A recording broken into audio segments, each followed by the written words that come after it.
Hello guys, in this video I'll talk about my memories in the city of Kiev in Ukraine. I was in Ukraine 5 years ago from now during the summertime of 2020.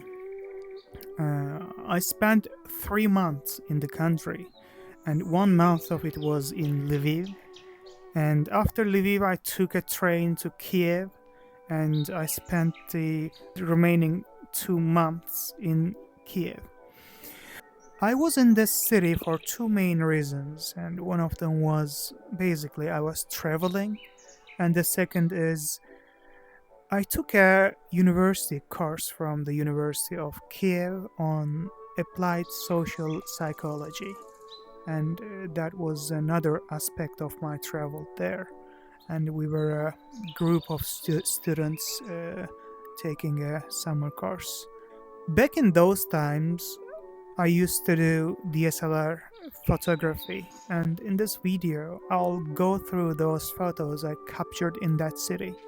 I'm gonna talk about backgrounds of the photos, some stories about them, and if different types of topics comes up naturally in the flow, I can elaborate them too. So, the video will be a digital memory for myself, and for the viewers, it could be a different perspective to the city from my point of view. And without further ado, let's continue with the first photo. Okay, here's a quick update about how the video is going to continue. I basically voice dictated everything I wanted to talk about, the photos, and I had ChatGPT voice it for me, let's say. So after this point, my assistant chat is going to voice my dictation. Okay, the floor is yours, ChatGPT. You can continue. Hashnar 1. This photo was captured when I was going to the city center from my hostel. In Ukraine, I always stayed in hostels. Hostels are quite nice in terms of being economically preferable, and for solo travelers, they are also a nice hub for meeting other travelers. I mean, at least that is the general idea for Western Europe, right? At that time, I was not aware of the Western European style of hostels. In Ukraine, hostels were much more like places where homeless people tried to survive. In both Lviv and Kyiv, I met a lot of poor people in hostels. Some of them were lonely poor men, some were very old women with nobody left in their family, and some were young women working in nearby businesses. But the most dramatic example was a young woman with her small child living next to me in a 10-bed mixed dormitory in Kyiv. Nevertheless, I never came across any type of aggression or crime in any hostel I stayed in throughout Ukraine. They were all good people trying to survive. There was even a Ukrainian babushka in the hostel where I stayed in Kyiv. During the time I was there, I cooked my own food, and she taught me some kitchen skills. Back to the photo. I always loved taking that route from the hostel to the city center.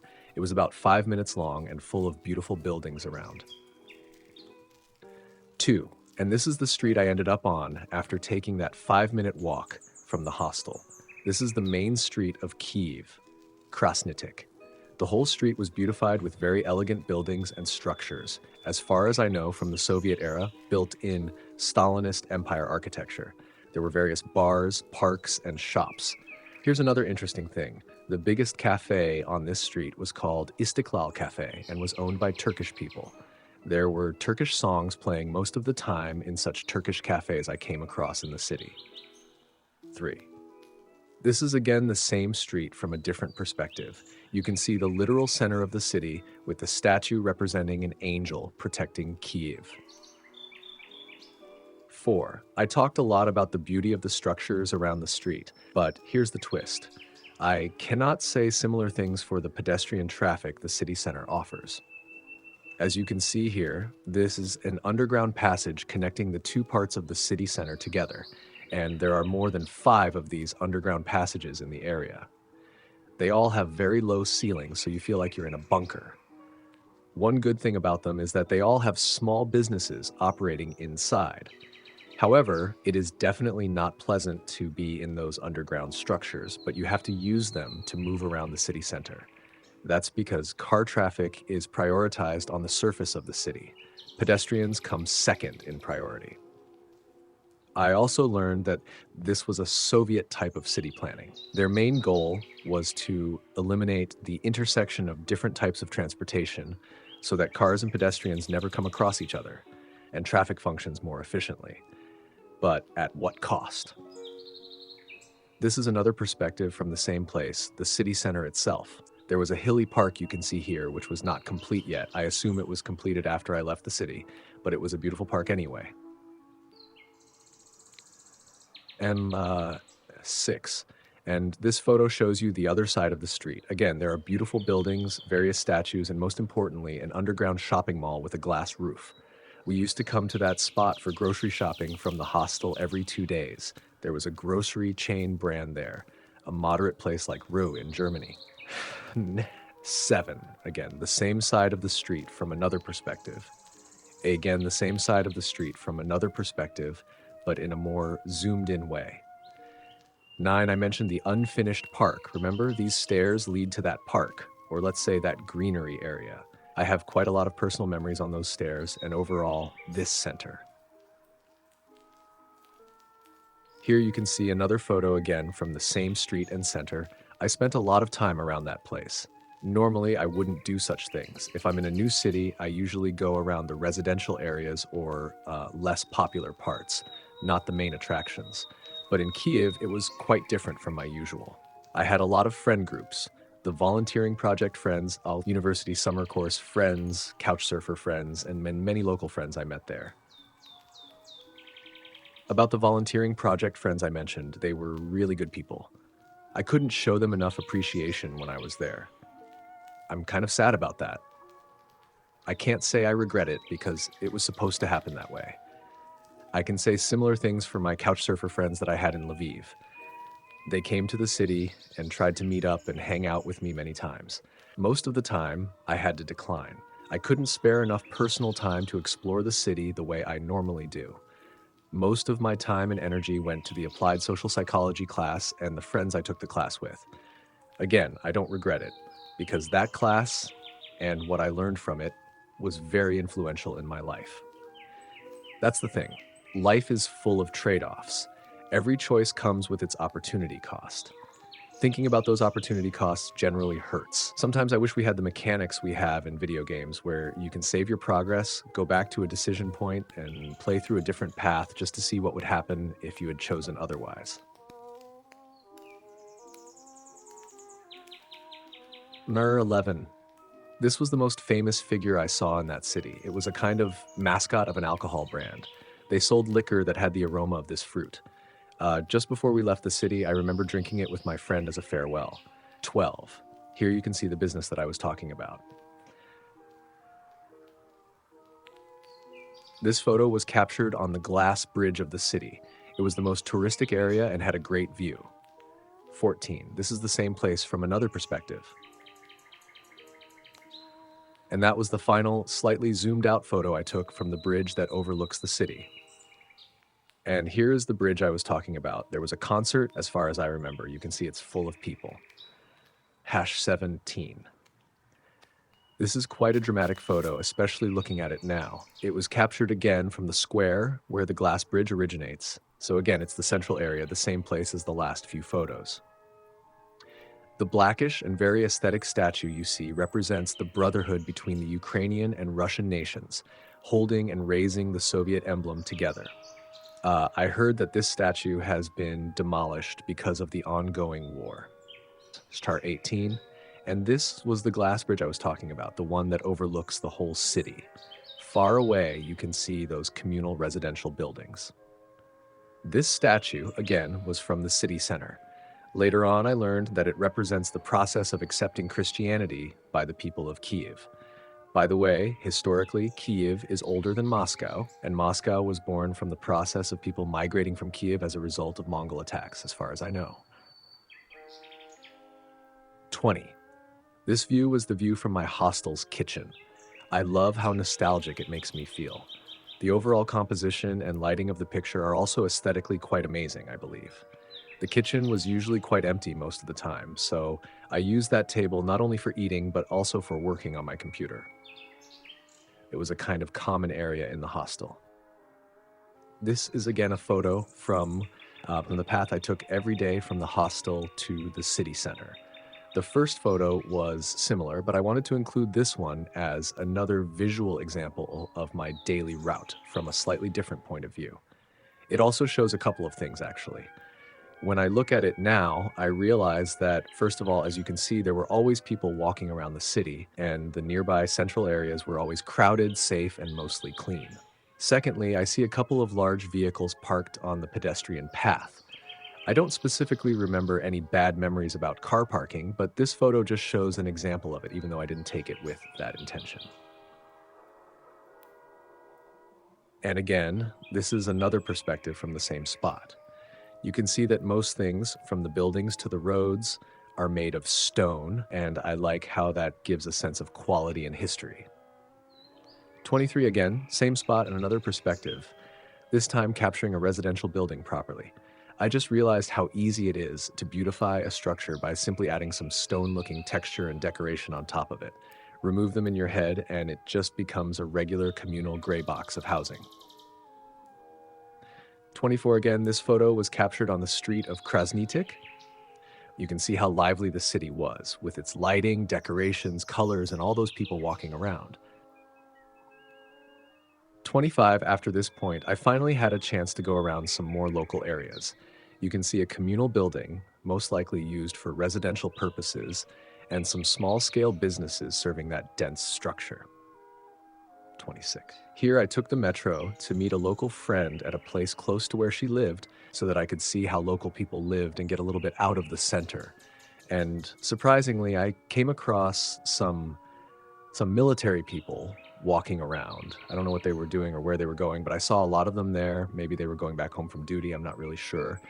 But as you can see, the area was quite green.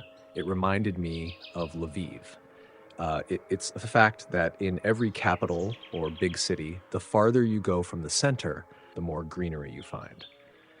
27. And again, this was a photo captured in a similar place. It was quite impressive. I hadn't seen anything like it before. It was such a huge mass of concrete, such a dense area. I saw a few of those types of structures, and I knew there were even more that I didn't see. What I realized there is that they continue their communal residential structure mindset even in modern times. Imagine the American type of private housing. It's not even a thing in Europe or Turkey, but the opposite of it, which is the communal type of residence, was on another level in Kyiv. And as I said before, I really like this type of residential living compared to the American type of private housing. It feels much more connected this way. I can even say it feels more human. Not materially human, but more ideologically human. 28, here you can see another modern example of what I was talking about. 29, and here's another one. Okay. This photo was captured on another day when I took a trip quite far from the center with my friend. We went to a secondhand shopping bazaar. This was the first point I visited in that area. The secondhand shop was honestly a bit of a shabby place. I didn't like anything that was being sold there, but the atmosphere was quite interesting and different. We also ate some döner at a nearby food place that was run by Kyrgyz people. It was quite interesting because it was the first time I saw döner kebab made by people of a different ethnicity than Turkish. 31. This is another perspective of the same place. 32. Here you can see another example from outside the city center and its communal residencies. This one is more interesting, I think, because it clearly lacks municipal care for pedestrian paths and greenery in general, as you can see. 33. And here you can see another example. It literally looks like a mountain. This one is probably my favorite photo I took in Kyiv. I love the nostalgic feeling it gives. These are definitely very old Soviet-era residential buildings with uncared for greenery in front of them, serving as social spaces for residents, and children playing games or riding bicycles inside. In my childhood in Turkey, I lived in similar types of communal residences. They also had that same kind of neglected greenery and playgrounds for children. I remember warm and good memories from that time.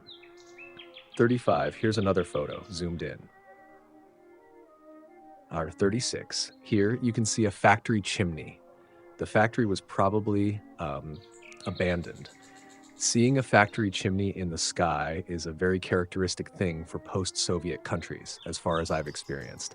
That's mostly because most of those factories were economically subsidized by the state, and after communism gave way to capitalism, they were no longer economically viable, so they were abandoned. As far as I know, in Russia, there are huge towns and even cities that were abandoned because of that. 37, and here you can see a Soviet relic coin that I bought from a secondhand bazaar in Kyiv. I really like the aesthetics of this photo, and unfortunately, I lost that coin in Kyiv somehow. I don't know how. But the very coin I lost physically still lives in my digital memories, as you can see.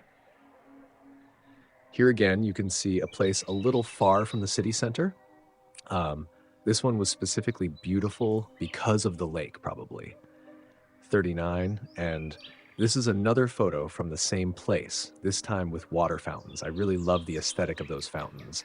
The place was quite communal in terms of residential buildings and had wild greenery, but it was beautified by human-made elements like the fountains and the lake. If you want, sir, I can now also make a version without headings, so it's completely clean and ready for direct use. That would make it much smoother. Okay, chat, thank you for suggestion, but not needed. Let me take it from now. Okay, guys, as you can see, technology is in another level. I mean, it is called the new layer for industrial revolution because really it increases the productivity amazingly. I mean, look at this video. It normally takes like 1+R if I would do it myself, but like in this way it took much less time. Of course, it steals from naturality. What's the word? Naturality. But you know, it's much easier. Anyways, that was the first try. I'm gonna upload it in this way.